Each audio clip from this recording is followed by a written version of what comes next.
अच्छा बाबा, इधर एक आदमी था पड़ा हुआ, वो किधर गया? लोगों ने कहा ए शेख अब्दुल कादिर, आपको पता नहीं? मैंने कहा नहीं पता। लोगों ने कहा उसका कल शाम को इंतकाल हो गया। मैंने कहा उसका इंतकाल हो गया है? लोगों ने कहा हाँ। मैंने कहा कि उसकी कब्र कहाँ बनी है? सुनना गौर से, ज़रा से हालात ख़राब होते हैं, तुम चीखने लगते हो, रोने लगते हो, वीडियो व्हाट्सएप के ज़रिए से कहीं की दिल खराश खबरें आती हैं, तुम्हारी नींदें हराम हो जाती है, थोड़ी सी तकलीफ़ बर्दाश्त कर नहीं पाते। मैं अल्लाह के दोस्त की बात करता हूँ। बोले उसकी कब्र कहाँ पर बनी है? लोगों ने क्या कहा मालूम है? उसको दफन नहीं किया गया। बोले क्यों? बोले उसके दीन धर्म का कुछ पता ही नहीं था। बोले फिर? बोले उसके पैरों में रस्सी बांध करके उसे जंगल में फेंक दिया गया। अल्लाह के वली की बात हो रही, उसके पैरों में रस्सी बांध करके उसे जंगल में फेंक दिया गया। कैसे उसे दफन करता? उसके बारे में उसका बायोडाटा किसी को इल्म नहीं था। इश्क इंसान को कलंदर बू अली करता है, इश्क पागल नहीं पागल को वली करता है। दोस्तों, मेहनतें करनी पड़ती हैं, कुछ दिक्कतों का सामना करना पड़ता है, कभी पेट की आग को बुझाने के लिए भी भूखा रहना पड़ता है। ये नहीं है कि आप गोश्त खा के हड्डियाँ हिंदुओं के दरवाज़ों पर फेंक दें और कहें मैं आशिक हूँ।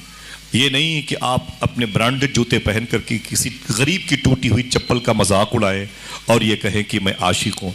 ये नहीं कि अपनी गाड़ी में इतनी आवाज़ सिलेंसर में कर दें कि यतीम बच्चों को नींद ना आए। ये नहीं कि किसी बूढ़े की नमाज़ पढ़ने के पहले नमाजी के नमाज मस्जिद में जाने के बाद उसकी लाठी गायब कर दें, उसके चप्पल जूते गायब कर दें, उसकी गुर्बत का मजाक उड़ाइए। इश्क नहीं है, इश्क कुर्बानी मांगता है। सरकार गौसे आज़म से पूछा किसी ने, हुजूर किस घर के लोगों को गरीबी का सामना करना पड़ता है? किस घर के लोग गरीब होते हैं? सब सुने, अपनी बहन बेटियों को बताएं किस घर में गरीबी आती है। सरकार गौसे आज़म फरमाते हैं जो अकेले खाने का आदी होता है उसके घर में गरीबी आती है। कभी चाय पिला दिया करो, कभी फजर के बाद नमाजियों को अपने घर ले आया करो, कभी असर के बाद इमाम और मौज़िन को अपने घर लेके चले आया करो, इंशाअल्लाह बोले। कभी कोई खुशी की खबर आए तो 10 रुपए का पार्ले बिस्कुट कुत्तों को खिला दिया करो। कभी दिल में अच्छी खबर मिले ना, मदीने पाक की हाज़री की सूरत में 2-4 किलो सेब, 2 दर्जन केला लेकर करीब के किसी अस्पताल में चले जाया करो। तुम टोपी लगा के वहाँ के गरीबों को, मरीजों को तुम नाश्ते का इंतज़ाम करोगे, वो तुम चले आओगे, वो तुम्हें नहीं जानते लेकिन नबी को जानते हैं। वो लोगों से कहेंगे मुसलमान आए थे और हमारी भूख मिटा के गए हैं, मुसलमान आए थे हमारी प्यास मिटा के। कभी चाय के पैसे लेकर के आप दवाइयाँ भी खाते हैं। घरों के दरवाजे इतने मोटे हों कि फ़कीरों की सदाएं अंदर न जाने पाएं, उस घर के बच्चे बड़े बीमार रहते हैं। जिस घर के दरवाजे पर कुत्ते भूखे सोते हैं उनकी अल्लाह। सरकार गौसे आज़म फरमाते, मैंने कहा कहाँ है? बोले उसके पैर में रस्सी बांध के खींच के फेंक दिया गया। अल्लाह का वली। सरकार गौसे आज़म फरमाते मुझे जलाल आ गया। मैं उस जलाल की कैफियत में आगे बढ़ा। जब गया तो मैंने क्या देखा? उसकी लाश पड़ी हुई थी। किसकी बात हो रही है? आम मुसलमान नहीं, अल्लाह के वली की बात हो रही। फरमाते उसकी लाश पड़ी हुई थी और उसकी लाश को चील कौवे नोच नोच के खा रहे थे। आप अपने घर के मुर्दों के जिस्म पर मक्खी नहीं बैठने देते। वो वली किस आजमाइश से गुजर रहा है कि उसकी लाश को चील कौवे नोच के खा रहे थे। सरकार गौसे आज़म फरमाते, मैंने कहा ओ मर्दे कलंदर, उस लाश से मुखातिब हुए, ओ अल्लाह के वली ये क्या तरीका है?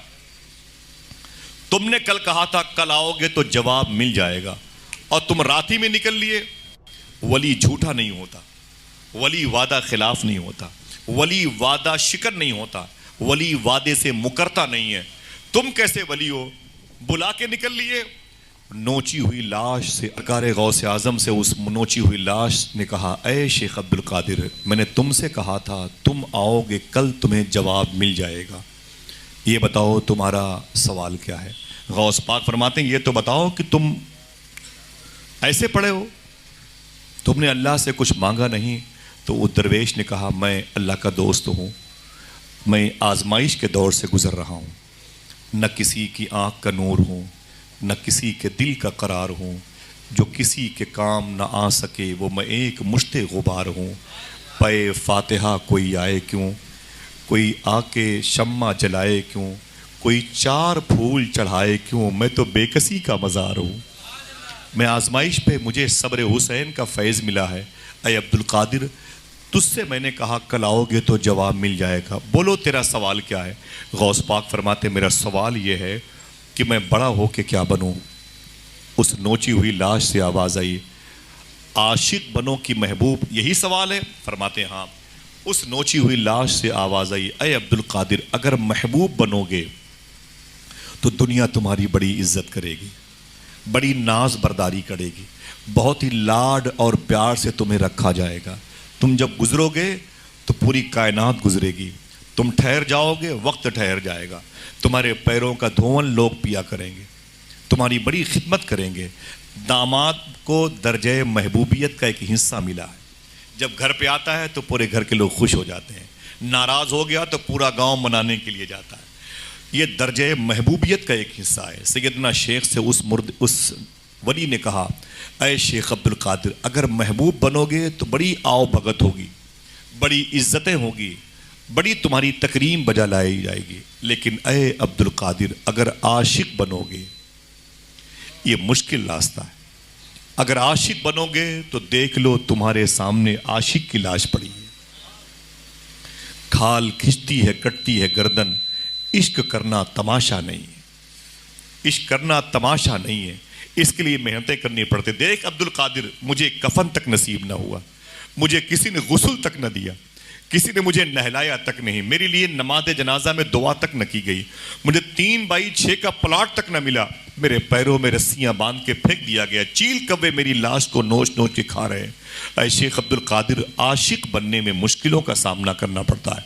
सरकार गौस आजम ने फरमाया, जलाल आ गया मुझको, मैंने अपने हाथों को बुलंद किया, मैंने कहा अल्लाह अकबर, अल्लाह अकबर। सुन लो मर्दे खुदा, अगर आशिक बनने में इतनी दुश्वारियों का सामना करना पड़ता है तो फिर अब्दुल कादिर आशिक बन के दिखाएगा। आए ऐ लोगों, तुम्हें आशिक बनने के लिए पैदा किया गया, तुम्हें इश्क मुस्तफ़ा की चाशनी की लज़्ज़तों से सरशार करने के लिए रखा गया। अपने आप को संभालो, हर वक्त आराम, हर वक्त तायुश परस्ती, हर वक्त